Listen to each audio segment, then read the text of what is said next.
Once again, bricks are falling to the ground on Market Street, this time on purpose. Good evening, I'm Jessica Hardhorn. I'm Kim Chapman. It's been more than 3 weeks since the building that used to house Cheeburger Cheeburger crashed to the ground. Now the city is in its 3rd day tearing it down. News Channel 9's Allison Levine is live on Market Street. Allison, why are contractors taking extra precautions with this demolition?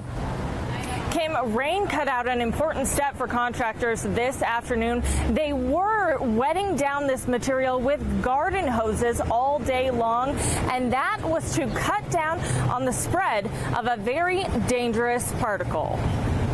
It's hard not to stare as crews tear down what's left of this building, or wonder why contractors are using garden hoses for tools. It's probably being hosed down also for dust factor.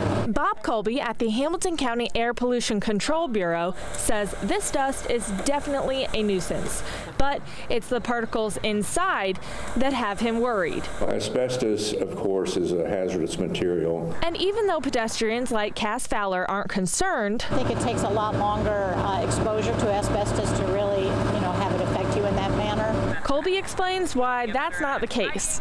He says it only takes one particle to be deadly. It can get in the innermost recesses of the lungs. It can cause a very dangerous disease, which is usually fatal, called mesothelioma. Contractors aren't sure whether or not asbestos is hiding in this pile of bricks and rubble.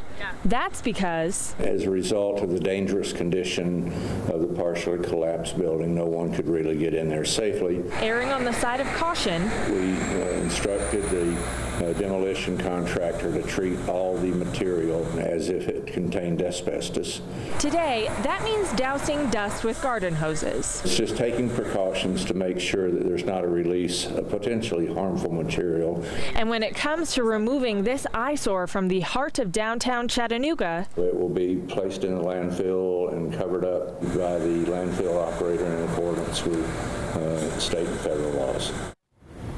So the city took over the demolition of this building this week, and it's paying over $120,000 to tear it down. Now, the owner of this building, George Walls, originally hired T.G. Edwards Construction to take down his building, but ended up canceling that deal when the contractor found out that Walls just couldn't afford to pay him. Reporting live in downtown Chattanooga, Allison Levine, News Channel 9. Allison, thank you. And there's still no word on what will be built in place of the more than 200-year-old building.